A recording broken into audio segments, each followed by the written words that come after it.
We've already had a look at the smart piano, but there are a few different options available with the standard keyboard instrument that I'd like to now show you. So when we have the new track selection where we're looking at right now, this is when we've hit the plus button and we scroll over to keyboard. We can choose smart piano. If we hit Alchemy synth, that's going to load up a standard synth instrument with the default loadout. We can select a sampler, which we're going to look at a little bit later. That can be a lot of fun. But we can actually choose from any of the virtual instruments that Garageband has by selecting more sounds right here. So we can load up any of the keyboard sounds, but you can see on the left there's the Alchemy synth with all the various synth sounds. You can have a lot of fun going through all of those.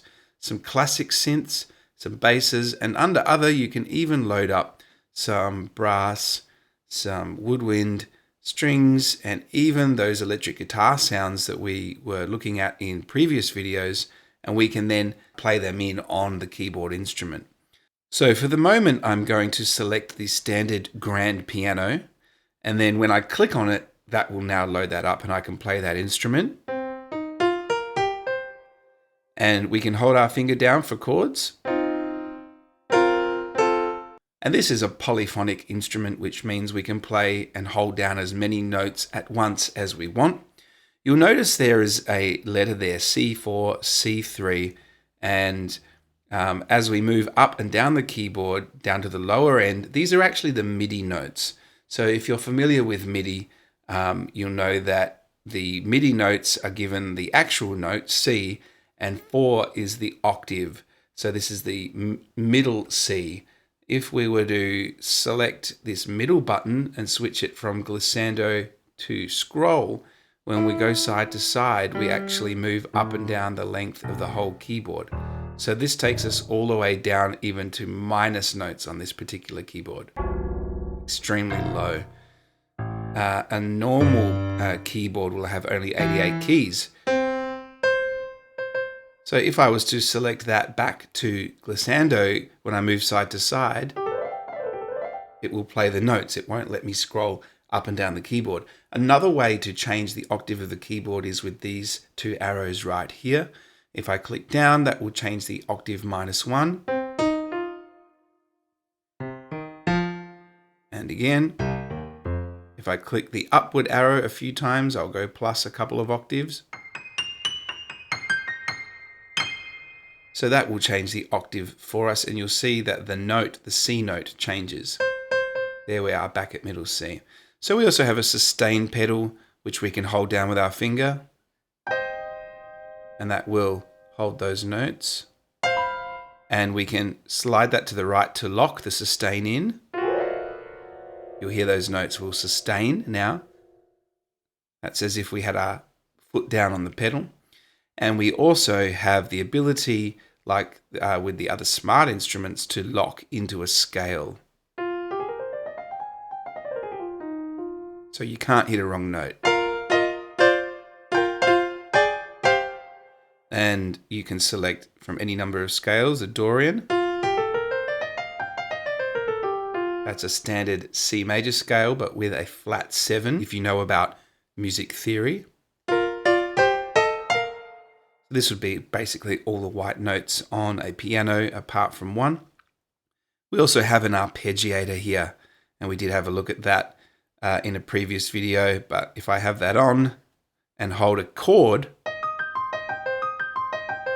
on this instrument, it will cycle through those. And we can change the settings on that arpeggiator. So let's have a look at what settings we have. Note order, note range, and octave range.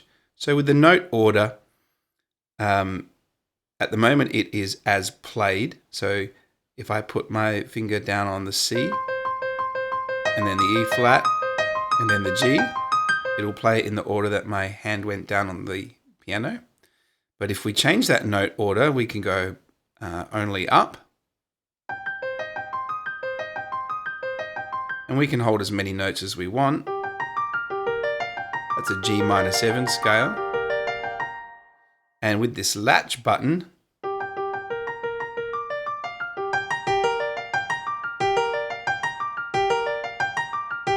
that will act like a sustain while we have the arpeggiator selected, but it will just keep that arpeggiator going.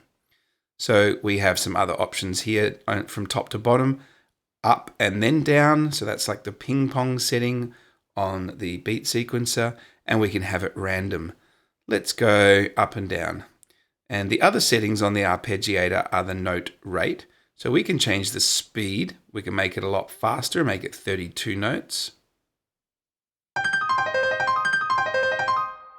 We can make it slower, make it eighth notes.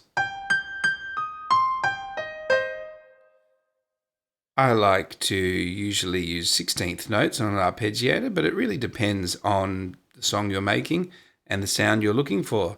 We've got some dotted and triplets.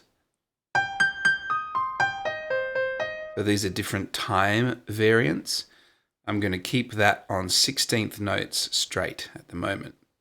Now let's have a look at the final one, the octave range. So this will lock the arpeggiator. At the moment we've got 2 octaves, but if I was to select 4 octaves and hold a C minor chord, it will actually go all the way up and down 4 octaves.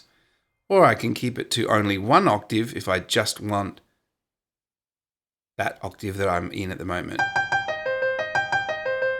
So we've got quite a few options with the arpeggiator there. I'm going to switch that off now.